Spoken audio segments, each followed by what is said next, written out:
So this is another episode of the Proper Mental Podcast, and my guest today is Joe Griffin. How are you, Joe? I am feeling terrific. Thank you, Tom. Oh, mate, that's good. That's good to hear. Thank you very much for joining me today, Joe. I'm really excited to chat, and I thought the best place to start that chat would be with yourself, Joe, and kind of your route into psychotherapy and into this space. How did this all start for you, mate? Well, I can honestly say, as a young man, I certainly had no ambitions to be a psychotherapist or even to be involved in psychology. I scarcely knew what the word meant. But as a young man at 19 in Dublin, I had a civil service job, and I read the book by James Joyce, Portrait of the Artist as a Young Man, which described going off to Europe, to explore his gifts and whatnot. So I thought, gosh, that sounds like a nice thing to do. I'll go to London and maybe I can become a writer. So my initial reason for going to London at the age of 19 was to become a writer. That was my hope. I didn't hang around long enough to find out about any talent, but one is ambitious when you're young. But as fate would have it, in a matter of months, my younger brother, John, joined me in London. And John did not take to London at all and started to suffer from clinical depression. And as the months went on, his depression got worse, and I took him to doctors. He had admission into Tooting Bec Mental Hospital. He was given all kinds of tablets, electric shock treatment. And after several months, they discharged him, and he was okay again for a while. But then the depression came back. And we went through a few years of these repeated cycles of depression. Now, anybody who knows somebody close to them who's depressed will know that it's not only a misery for the person who's depressed, it makes people around them miserable as well. It's kind of contagious. And I used to hate seeing my brother suffer so much. And every morning he'd get up and he'd say, "Oh, I have the big black cloud down on me again." So it began to impact upon me. At this time, I had been going to night school. I'd done an A-level in English literature because I thought maybe the best way to become a writer was to go and do a degree in English. And I thought, my conscience started to prick me. I thought maybe I should really be going to university to study psychology to find out if I can help my brother, because all the psychiatrists and the mental hospitals weren't doing anything for him. He was just getting repeatedly sick. So I went to night school and I did the first A-level ever offered in England in psychology. And from there, I was lucky enough to get a place at the London School of Economics to study psychology, where I studied for the next 6 years. The basic degree in social psychology, and then their master's degree, which included abnormal or clinical psychology. And that's how I got into psychology in an effort to help my brother get out of his depression. That was the Yeah. Oh, mate, and I hope you don't mind me asking, but I've got to ask: were you able to help your brother as your studies went on? I was, but then unfortunately he was killed in a traffic accident whilst we were still quite young. I was away on my honeymoon at the time. Wow. Oh, mate, I'm sorry. Sorry to hear that. Sorry to hear that. And so you, from the education, then did you go into private practice, or how did that work for you from there, Joe? But what I'd learned from my years studying psychology at the LSE was that at that time, which we're talking about the end of the 1970s, at that time, the state of psychotherapy in England, the evaluations of the psychotherapies were all the world, in fact, were that they were pretty ineffective. And that's what really got me started. The knowledge that there was not effective therapies around, and that we should be able to do something to help people with mental illness. And fortunately, my own undergraduate training had included social psychology, and I knew the impact the environment had upon people's mental health and well-being. And from what I could see of the therapies, none of them were addressing that. The environment people were living in is a contributory factor to why they were getting depressed, why they were getting anxious. Everything was geared towards going back and uncovering some childhood trauma that supposedly was behind everything. And the truth was, it wasn't proving terribly effective. So I started to explore options that would be more problem solution focused. And I started exploring all the therapies that were around, and solution focused therapy, Ericksonian hypnotherapy, etc. And over a period of a few years, I started to gather some skills that had some evidence base for their effectiveness. But the thing was, what my real ambition was to be able to go into the NHS in the UK and bring in some really effective skills into how mental patients are treated, because that was the mission I had started out on. But I found very quickly that you had to have a kind of an embracing theoretic theory to offer them. They weren't interested in just, oh, we're all trained, we got advanced degrees, we got all the skills, you can't teach us anything, mate. So we had to develop sort of an overarching, embracing idea as to what caused mental illness. This time I linked up with a man called Ivan Terrell, who was also very interested in mental health. And together we started teaching workshops to health professionals on the skills that were known to have an evidence-based and had brief solution-focused approaches, guided imagery and things. But we still knew that we needed a theoretical structure. People wouldn't buy into it otherwise. And I remember being in Dublin Zoo and taking my young daughter around and looking at lions and things back then. They were caged, relatively small cages. And it was blindingly obvious to me that these animals were neurotic as hell, pacing up and down. I said, why are they so neurotic? What's their environment is so unnatural? They can't fulfill any of their instincts. Well, the same must be the problem with human beings. If they're not in healthy environments, they can't help but become neurotic. And that was the starting point, really, for what we subsequently called human givens, which is that people have needs, just as every living species has a need. And if we can meet those needs, they're going to be healthy, whether it's a sunflower, a banana tree, or a human being. If they're getting their needs met as nature intended, they're healthy. And if they're not, something must be blocking them. That was a very simple idea, don't you think? But very basic. I mean, it makes so much sense, right? When you say it like that, yeah. And it's everything. You can see, animals at the zoo is a fantastic analogy, but you can see it with anything, isn't it? That we grow to our environments, or we fail in our environment. You can, I don't know. There's a wall in my garden that always seems to have managed to have things growing out of the cracks. And it's not the ideal environment for things to grow, but they somehow manage it, right? And that's kind of struggles, yeah, and it wants to struggle to be able to fulfill itself. But if the environment is somehow something terrible, well, in fact, when we looked a little deeper, we could see that there were 3 reasons why people were not getting their needs met, and that they accounted for all mental illness without exception. Suddenly we had an organizing idea that really simplified things. All mental illness is caused by one of 3 reasons. So I tell you what we think. Yeah, can we dig into those 3, please? That would be great. Well, one reason is that they are in a toxic environment, an emotionally toxic environment, be it at home or be it at work. Because the workplace can often be toxic. There can be bullying, discrimination, etc. So people living in a toxic environment are not getting key emotional needs met. And as a consequence, they inevitably become mentally ill, whether that takes a form of anxiety disorder, depression, addiction, but it takes some form of mental illness. So toxic environments was one reason. And of course, the answer then becomes very straightforward. You've got to get them out of it. If at all possible, get them out of that environment. If we can't do that, then we have to try and work on skills of making them more resilient in this toxic environment. But the real answer is get them out of it. Don't stay in an unhealthy culture, whether it's at home or whether it's at work. So toxic environment. The second reason we found why people may not be able to get their needs met is that they haven't got adequate skills to get their needs met. You see, one of the differences between the human species and other species is that most other species, their instincts are, hugely genetically determined, maybe 90%.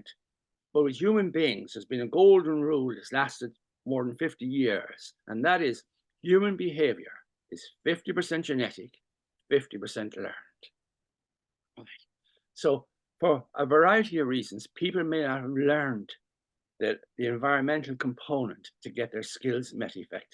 They could be missing communication skills. They could be missing anxiety management skills. They could be missing employment skills. It's very hard to stay sane. You haven't got the skills to get yourself a job. So they're missing skills. And the approach to therapy has got to be very practical in that sense and actively, teach people skills that they need.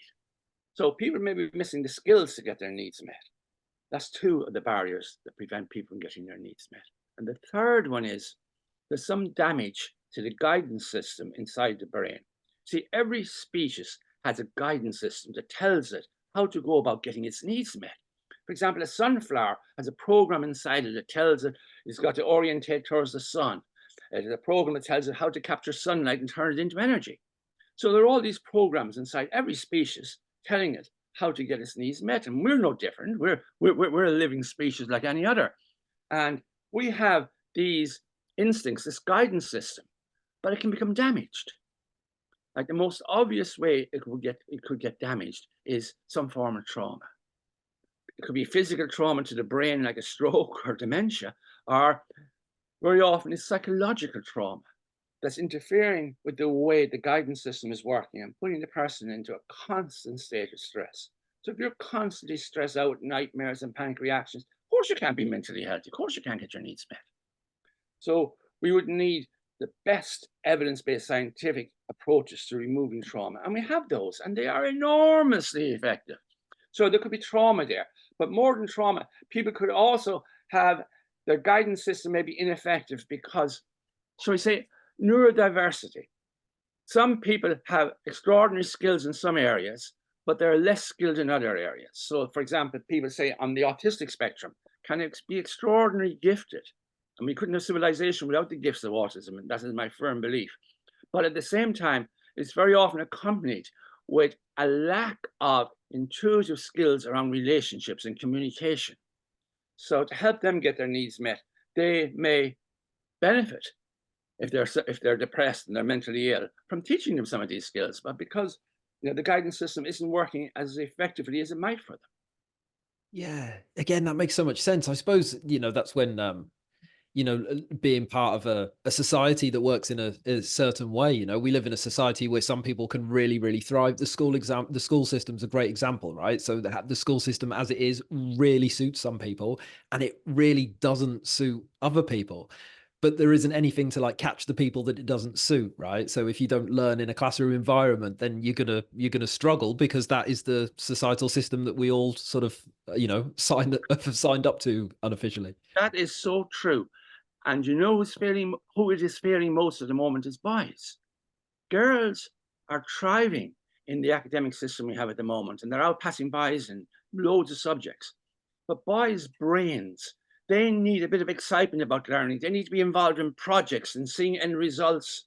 And the type of learning we have at continuous assessment doesn't really motivate boys very much to want to study. It motivates some, but an awful lot just lose interest. Yeah, yeah, no, very much so, very much so. So if those are the barriers to people Yeah. getting their emotional needs met, can we sort of start to dig into what those needs might be? Right, yes. Well, obviously, the first thing is we have physical needs for food, water, clothing, a warm place to live, safe place to live. We have physical needs. So the first need we would define as security, having access to a secure way of getting our physical needs met, including a safe place to live.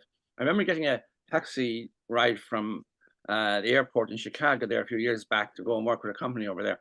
And taxi driver was telling me that most of his income went on owning a tiny little house in a part of Chicago where his kids could be safe, because there was 400 murders becoming committed a year. So his need for security, was taking up virtually all his income. And the thing of it is, in a modern, shall we say, westernized society, what enables you to get security is money. You can live in a safe place, you can get decent food, you can get proper clothing, etc., etc. Money is what gives you security, by and large, in a modern society. Then we have a need for control. And this is such a strong need. I remember my granddaughter at 6 months of age fighting for control of me.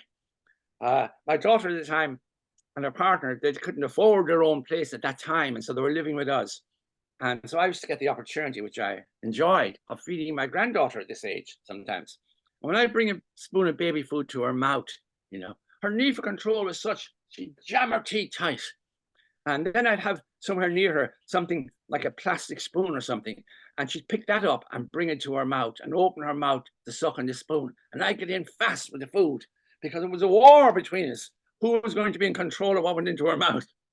So the need for control starts from a very young age, and it lasts for the entire life cycle. Old people in nursing homes who are given a bit of control get far less depressed and live an awful lot longer then when they're in nursing homes, that doesn't give them choice, some control. Yeah, So sure. the need for control, it is two ways it's expressed. One is to be involved in decisions that affect us. We need to have a say in decisions that affect us. And the other way the need for control manifests itself is we need to feel on top of things, not overwhelmed.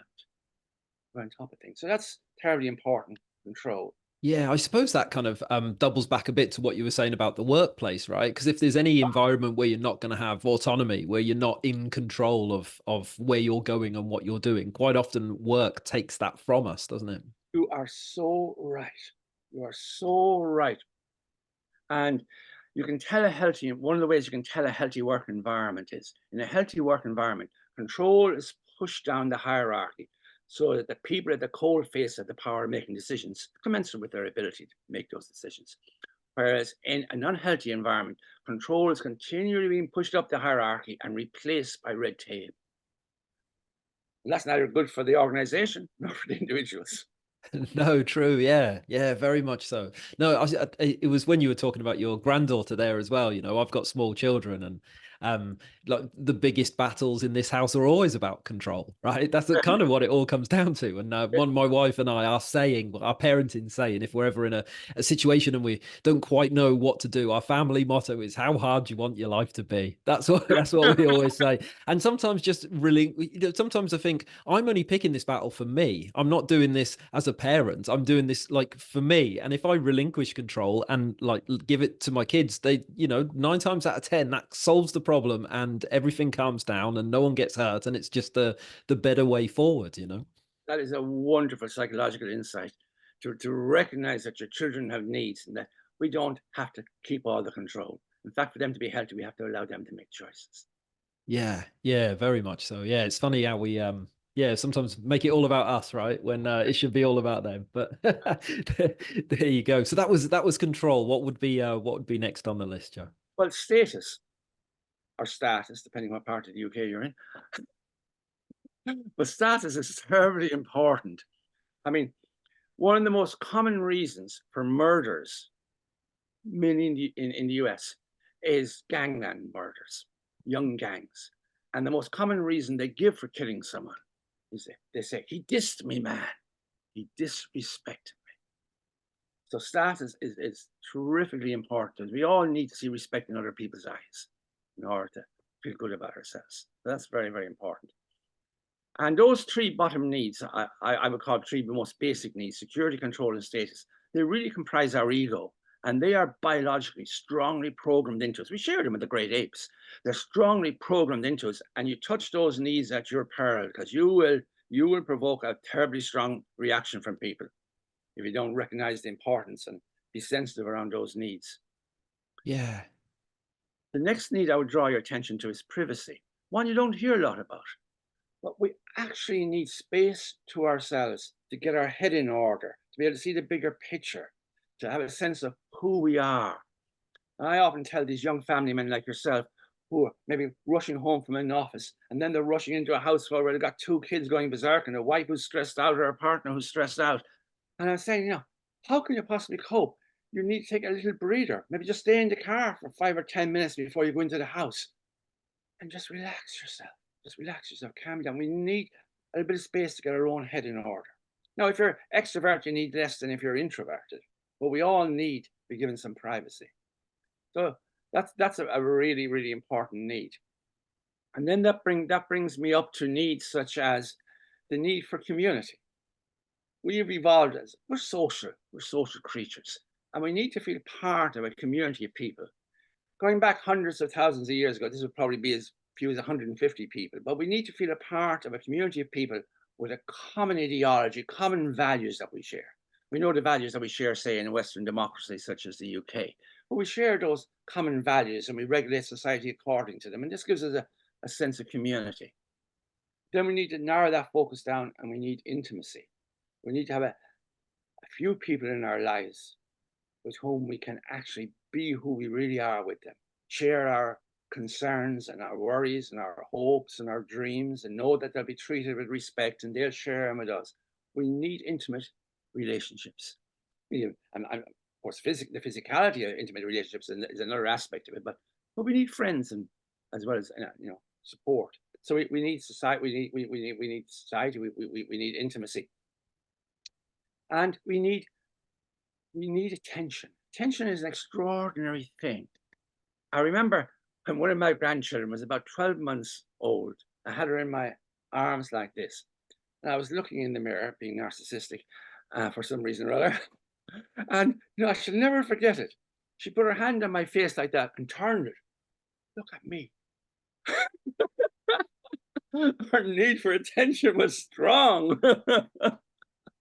And we all need attention. I remember an anecdote I heard about a very young teenager was out in a nice posh restaurant with her parents as a special treat. And the waitress took the order from the parents. Then she turned to this young girl and she said, and what would you like, dear? And the young girl was amazed, be consulted. And she looked at her parents and she said, she thinks I'm real.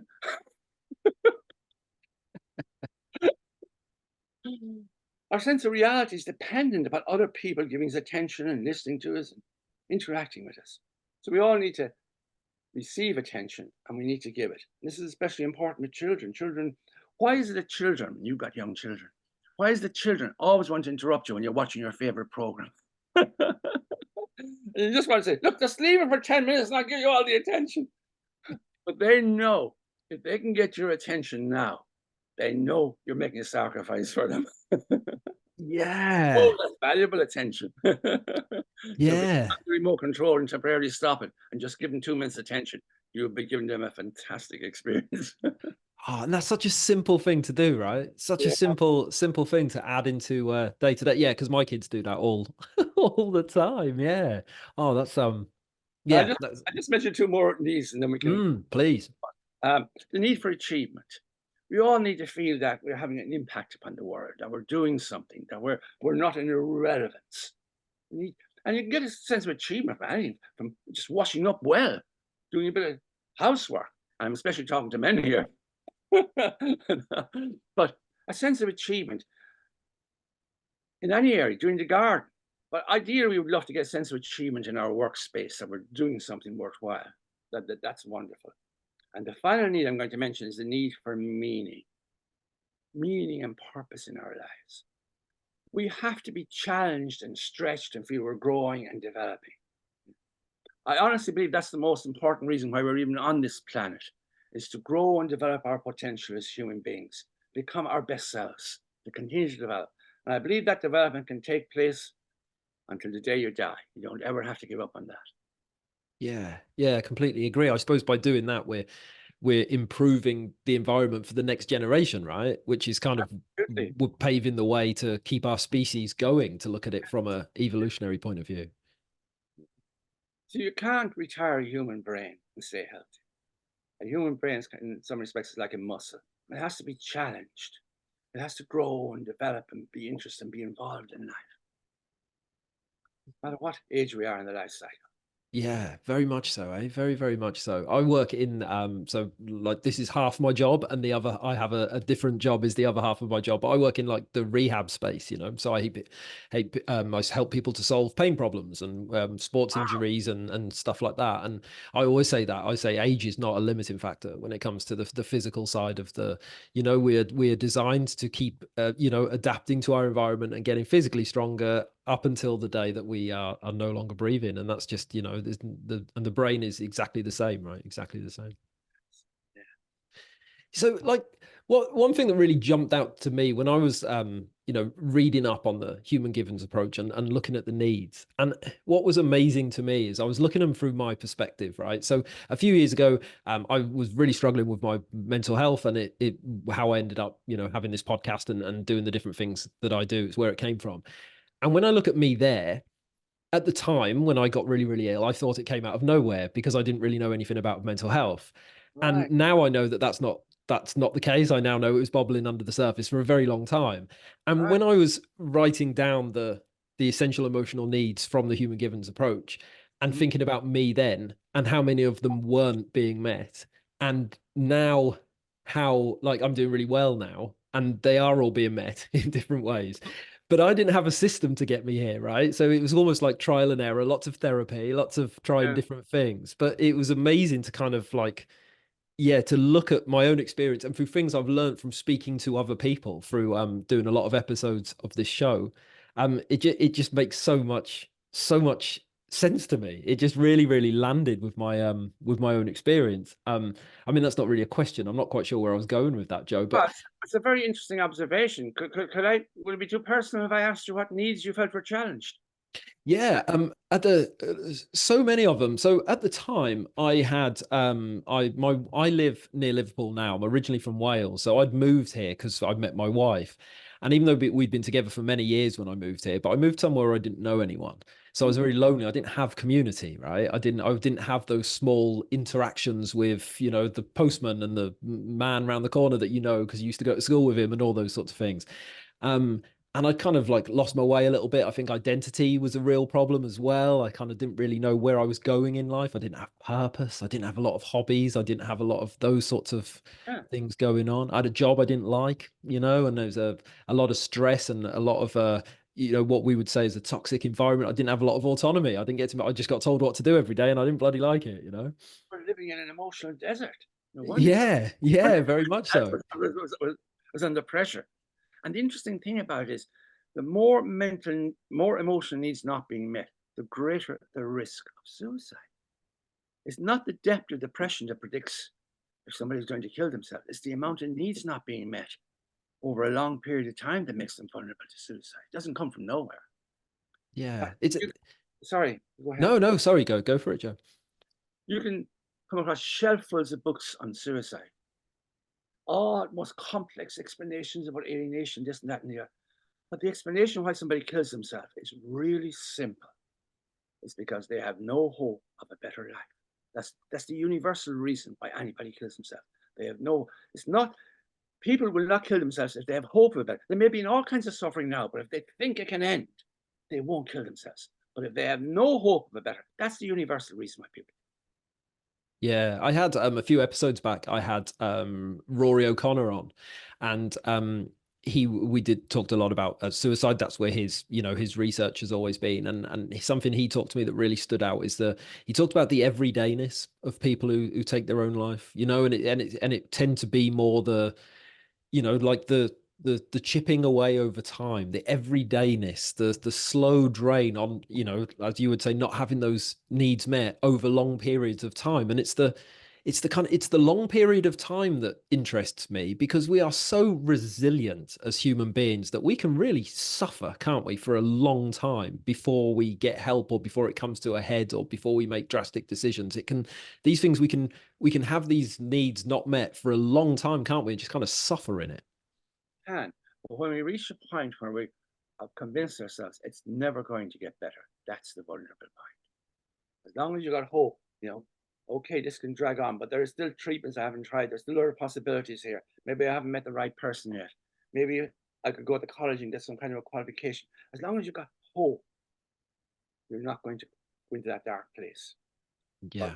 finally, and if it's gone on, dragged on, I mean, you're talking about rehabilitation and pain. Pain can be very debilitating if it's chronic and it's going on, and you're trying and you can't get any help with it. That can trigger depression for sure. Yeah, yeah, very much. I see a lot with the people I work with. Yeah, very much so. Yeah. It's I suppose so if we're I suppose where the challenge is, right? If we can identify the needs and help people to work out what's not being met, what they need to work towards, how do we start that process of actually of doing it? Because it's one thing saying like, I don't know, you need more security in your life, but how do we get to people to what is it that gets us towards meeting those needs, I suppose? But first of all, we have to look at what is the barrier that's preventing them getting those needs met. Is it that they're suffering from PTSD? Um, I worked in addictions for quite a few years, and I found that a lot of people with addictions had untreated PTSD, untreated bipolar disorder. So of course they couldn't get a life together. But if you treat the PTSD, if you give them the skills and they get the right treatment for their bipolar disorder, then we can start to work upon security. Basically, comes down to having an income in these countries. So we can work about how to secure a better income. Look at your talents, your abilities, etc. But we must first of all remove the barrier. There's something preventing them, and whether it's trauma or whether it's a lack of skills or whatever it is, we have to work upon the barriers, remove them, and then we can get into solutions. Yeah. So would you work those out by like talking therapy, Joe, or like how do we come to these conclusions? Yes, you're right. It is talking therapy, but so much more than talking therapy because there's a lot of tools that we use. For example, we have a technique called the rewind technique, which is incredibly effective at dissolving traumatic reactions so that people can get their sleep back and their panic goes away and they can think more clearly. And then it's much easier to work towards, you know, what kind of work would you like to do? What skills would you need? What strategy are you going to have to do that? So it might be removing traumas from them. It might be teaching them anxiety management skills. If the person is depressed, how can you expect them to go out and get a job? But if we can look at why they're depressed and if we can explain to them things they can do today that will help lift their depression. And I once did an interview with New Scientist Journal, and it was about how you can make a significant difference in depression in 24 hours. And the idea was that a very large percentage of people who are depressed, that part of the way they get into the depression is needs not being met for whatever reasons. Maybe they've lost their job, maybe their relationship is broken up, something has happened, maybe they become traumatized. Needs are not being met. They then start worrying about the fact, you know, I haven't got a job, I'm worrying about the fact I'm on my own, I'm lonely now, I've got no girlfriend, no partner. And but what would be like if this continues going on? I've got a life in misery. And all of that rumination has a huge impact upon their autonomic nervous system, and it causes massive arousal inside their autonomic nervous system. So that they're in an emergency response of fight or flight all the time. That then impacts upon their sleep. And the more we worry, the more protracted our REM, our dream sleep becomes. Now, dream sleep exists in order to discharge unexpressed emotional arousals from the previous day so that we can start with a clean emotional slate the next day. But if we've done so much emotional arousals inside ourselves through worrying, we get pathological levels of dreaming, which means that the person then wakes up exhausted. They feel like they've done a day's work and they're asleep at night. They wake up exhausted. And if we can explain to them, look, it's the worry you're doing today that's going to cause tomorrow's exhaustion and tomorrow's depression. We can start cutting into it straight away if we can get you off the worry cycle. If we can get you focused outwards, giving them practical tasks to do, things to do that would keep their mind off the worry circuit, and teaching them techniques as well to calm down that hyper aroused anxious state in themselves. So we'll be using very practical tools. We'll also use their imagination to help them retrieve a sense of who they are. You mentioned, using a sense of who you are. And with the guided use of imagery, we can get people to remember things they've done in the past, successful things, that they are far more talented than they're actually giving themselves credit for. They've achieved more than they're giving themselves credit for, and bring back a bit of self-esteem into them. And by giving them practical tools, tasks to get involved with to keep them off the worry circuit, raising their sense of self-confidence, and above all, building a sense of hope. Your depression is temporary. It is not how the rest of your life is going to be. You will come out of this depression. And if you work with me in this, you're going to come out of it a lot sooner than you think. Yeah, I suppose it sounds like flipping that cycle back the other way, right? So we can have negative cycles, but if we've got a negative cycle, well, then of course there must be a positive cycle. That's just the way the world works, right?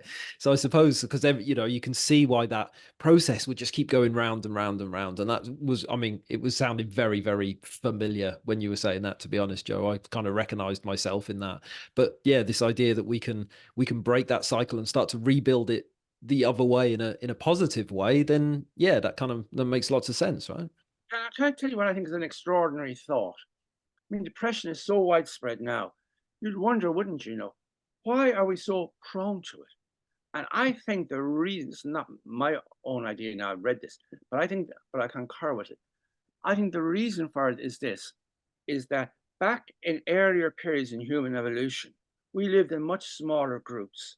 And if a person went into that withdrawn, sad state, it was like a signal to the people around him saying, this man's life or this woman's life isn't working for them. And the community would move in to bring in the resource to cheer them up, say, what are they missing a job? What's not working for them? And that feeling of sadness would become a signal to get community involvement to help them meet their needs. But we live in a very different society today where we don't even know our next door neighbors. So that sad signal goes unheard. And the person just turns in on themselves and starts to worry more and deepens the whole sadness into depression. Yeah, I mean that makes so much sense to me. So much with a lot of signals that the brain sends out as well, you know. And I use this analogy, yeah, from my work when I talk about pain, is that if you're being sent a signal and you're not listening to that signal, well, then your brain will shout louder to get your attention, right? And it that's certainly you know, an aspect of pain. But I could see why if we're not part of that community and we're sending that signal out and no one's listening to it and no one's coming to our aid, well, then it's gonna get turned up louder, right? We're gonna try and attract more people. Yeah, very much so. That's really fascinating. I wanted to ask about in the book that I read in the prep, it talks about the internal guidance system to meet the needs. I believe you call them resources in the human Yes, given yes. approaches. So is that our like our innate sort of drive to take us towards these emotional needs? Have I got that right, Joe? You have got it right. But we don't come into the world empty handed. We come in with these drives, these appetites to get our needs met. But we're also given resources, more than that, to help us. For example, reason is a resource. We can logically figure things out and figure out steps we should take maybe to achieve a certain goal. So reason is a resource if we use it. Our emotions are intended as resources. Just because we are prone to anxiety, that doesn't mean that that's a bad thing. That anxiety proclivity is there to warn you you're going into dangerous territory here. You may need to take precautions. So if listened to as a signal, as you mentioned, that there's danger ahead and we take appropriate action, the anxiety is serving as well. Anger is not a bad thing in and of itself. We have to be assertive in life. You know, if we don't stand up for ourselves and set boundaries, everybody will take over. It's the nature of relationships. Everybody in relationships wants as much power as possible. You can't help it. That's how we are. We push the boundaries. And if you don't push back a little bit and say, this is my territory, this is where I'm at, even your cat will take advantage of you. Because the cat will start saying, I don't like this food. I want fresh salmon. And it'll go on strike and refuse to eat the food you were giving it previously if we don't set boundaries. So yeah, it's very important. So we have our emotions are there. The anger is there to help us say, look, my rights are being trespassed upon here. And we can assert ourselves. But anger out of control is a different matter. But in and of themselves, they are signals for us to give out to other people and to ourselves that we need to do something better to get our needs met better. Is that why it's so problematic, Joe, when we just using anger as an example, right? When we suppress that. So if you have an opportunity when you might need to, like you say, to use some anger in some controlled way, and we don't, and then maybe it pops back later on when it shouldn't do or comes out elsewhere. Is that kind of am I onto something there? That can unfortunately happen, you know. You find people are getting stressed out at work and it's just one thing after another. And then on the way home, they're going to a shop and the shop assistant is talking on the mobile phone. The next thing they're shouting, roaring at the shop assistant, giving them a terrible time. When really it's been a stress, an emotion has been building up throughout the day. And yeah, so we have to look at where the anger is coming from. What need is it that's being constrained and not just take it out upon the wrong target or the wrong person. And then there are anger managements. There are skills for expressing anger. To use the anger within ourselves to be able to express that emotion in a constructive way rather than a destructive way. A destructive way is to start attacking the character of the person that we're angry with. Well, that's going to make them very defensive and it's actually going to damage our relationship. Whereas if we could express our anger by saying, look, I am feeling really upset and I feel really angry because I thought we had an understanding that we were going to share the housework and that you had agreed that you were going to empty the bins. And I find now week after week you're not doing this. And I feel very angry about this. Now that's legitimate, completely legitimate. But if I turn around and say to my partner, no, son, you're a lazy bloody son, so you can't be asked to get up and do anything in this relationship, are you? You just want to take advantage all the time. And that way of expressing it is not going to be very healthy. Yeah. So we have to learn the difference. Yeah. Learn the difference. The difference between expressing our emotions and this and being destructive to the other person. Quite a different thing. Yeah. But why do you think, Joe, that we find some of these getting some of these needs met we find so difficult as modern humans, and I was kind of thinking about something in the mental health conversation that comes up a lot in the advocacy space is vulnerability, and like, people don't talk enough and talk more about mental health and all these things, and there's that's a whole different debate in itself, right? But there is something about vulnerability that we struggle with, and I suppose if just thinking about the emotional intimacy, right? And I think the expression on the Human Givens websites is that someone that knows you and loves you warts and all. Well, if you Yeah. want someone to love you warts and all, you got to show them your warts, right? And Yeah.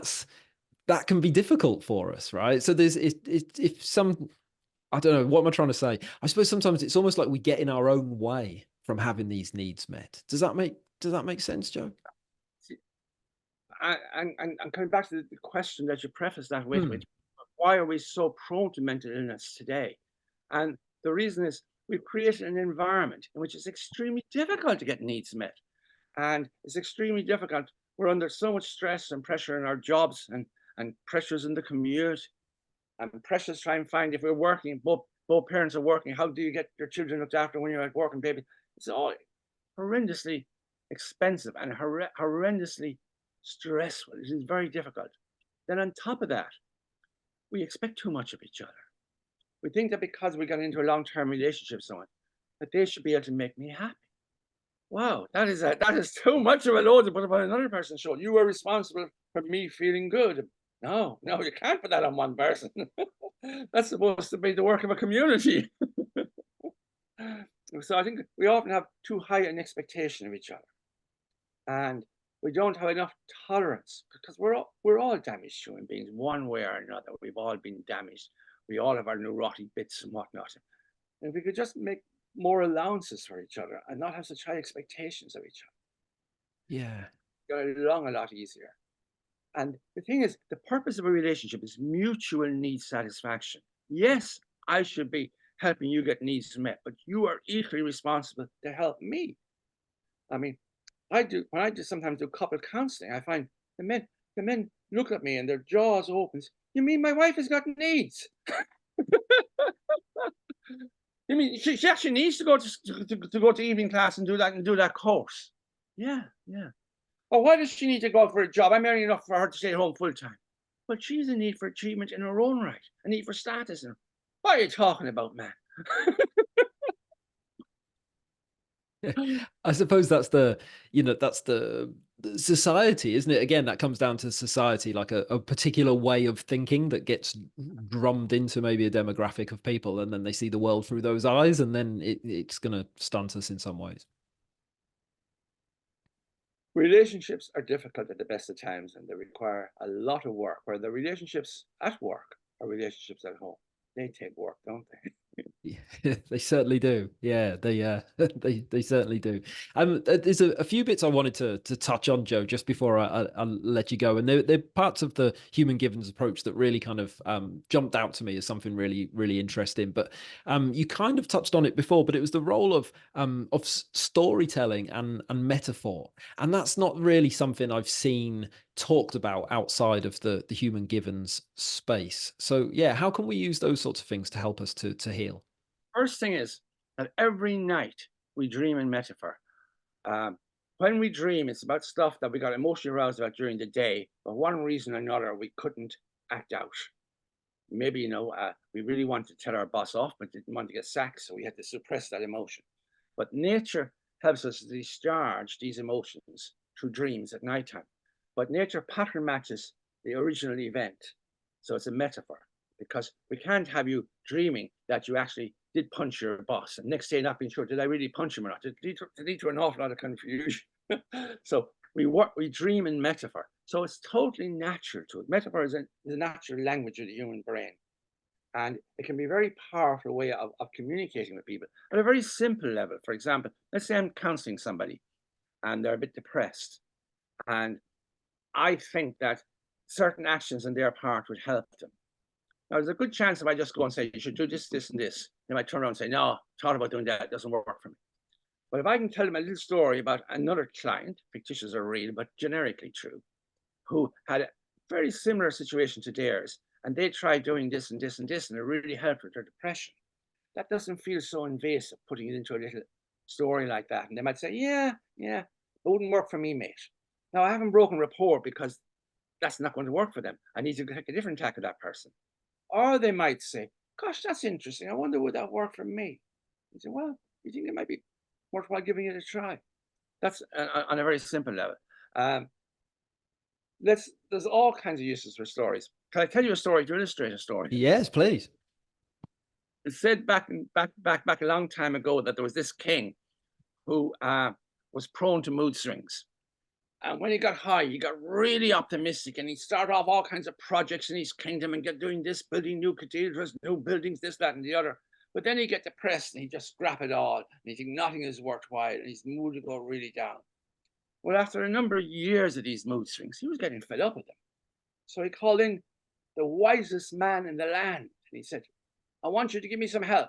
How can I get some control over these ups and these downs? And the wise man said, it's a very complex situation, Your Highness. I'll have to go in, research, and think about it. So anyway, after about 2 years, the wise man comes back. That's how long these people take to think. And he gives him a ring. And the king said, this is your solution, a ring. Wise man said, look, that's what's printed on the ring, what's engraved on it. It's a message. And the message was, this too will pass. So that when you get high, don't go in for so many long-term projects, because just remind yourself, this mood, this too will pass. And you get depressed, just remember, this too will pass. It's not forever. There's a little story. And somebody who's prone to mood swings would enjoy that little story, and there'd be a nugget of wisdom in it for them. Yeah, very much so. Yeah, very much so. That's that's really interesting. That's fascinating. Just out of interest, and I might be putting you on the spot a little bit with this one, Joe. But you mentioned in that analogy that there will be someone who says, "Oh, it's not for me, mate." How do you flip that on its head to kind of make a bit of progress with them? And I'm asking because when I was not very well, I was the king of saying, "That's not for me. That won't work for me." Well, no, pointless. No, that was my approach to everything that people tried to talk to me about. Yeah. And you see, there can be such a blanket negative mindset in depression. It can seem terribly difficult to get past it. And that's why the resource of the imagination, and we're talking about human resources, the resource of the imagination can be unbelievably powerful in helping lift depression. Because you get a person into that relaxed state, they're entering their dreaming brain, and their critical faculties goes into off for a while. And in that state, you can remind them of what they achieved. You can remind them of how much they got going for them. You can remind them there are people who love them in their lives. And you can start talking to them about there's a possibility of change here. And we can talk about things that they might do. And they won't be so critical in that state because the critical faculty is temporarily switched off. And then when, we do that and we plant those seeds with them, you find afterwards then when you say, look, I'd like you to come back to the room now feeling relaxed and refreshed and alert. They're not nearly so negative about suggestions because you've got them into their unconscious mind by bypassing the depression. Yeah. Oh, that's fantastic. Yeah, sorry, I'm having my mind blown here a little bit, Joe. I'm struggling to get my words out. But yeah, it makes I just see so much of me, in a lot of the things that we're talking about, I suppose. So yeah, is it I suppose just kind of Sorry, you have shown astonishing resilience. You have what we call post-trauma growth, people whose lives have had major setbacks. And you can either go under with that, or you can use it as a springboard to become a better developed, better person. And you have done that. You're actually contributing to the mental health of this country, this podcast. It's an extraordinary achievement. It shows wonderful resilience on your part. Oh, well, thank you, Joe. I really appreciate that. Yeah, I'm learning to see it that way, myself, I think. Yeah. Yeah, definitely. It's so I suppose if you're training therapists in the human givens approach, or if someone is going to a human givens therapist, I suppose it comes down to identifying which needs aren't being met, and then what are the barriers in the way of getting them met, and how do we get there, right? Exactly right. And then there will be a brief solution focused to removing those barriers. And generally, we can help people very quickly.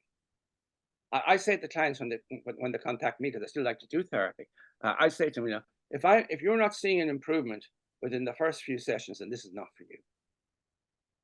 Yeah. Is it was that when, you were sort of designing and building the system? Did that come as a shock how quick, because that's something that Human Givens is known for, is the speed, right? Is how effective it can be in a short space of time. Was that a shock to you when you were putting everything together? Complete shock. It was a revelation because I have been imbued with the pessimistic thinking of a century around psychotherapy, thinking that it took years to get any insight. I mean, the great Sigmund Freud, and he was a great man in many ways, said the most we can hope for is to get people to accept their condition of misery. Well, no, that's not good enough. That's not good enough. Yeah. Oh, that's wonderful. It's a therapist said to me once, very early on in my journey, he said to me, right now, it was very, very early. I didn't know what was happening. I was kind of experiencing all these emotions. I was very upset. And it's the first time I tried to sort of talk about it, and the guy I was working with at the time, and he said to me, right now you're drowning, he said to me. And he said, my job is to get you to a place where you can get your head above water and take a breath before you go back under. And he said, but after a while, I'm going to teach you how to swim. And once you can swim, I'm going to teach you how to fly, he said to me. And that's always stuck with me, in the whole we hear it's okay to not be okay quite a lot. And I know how that's meant, but we don't have to settle for just surviving, right? We can thrive too, right? See, that's storytelling. When you tell a metaphor like you did there, and it's a beautiful metaphor, and it really impacted you, but that's storytelling. Yeah. Yeah, it really is. Joe, it's been such a pleasure chatting to you today, mate. It's been really wonderful. Thank you so much for your time. I appreciate it so much. It's been a real pleasure for me too. Thank you. Oh, thank you, Joe.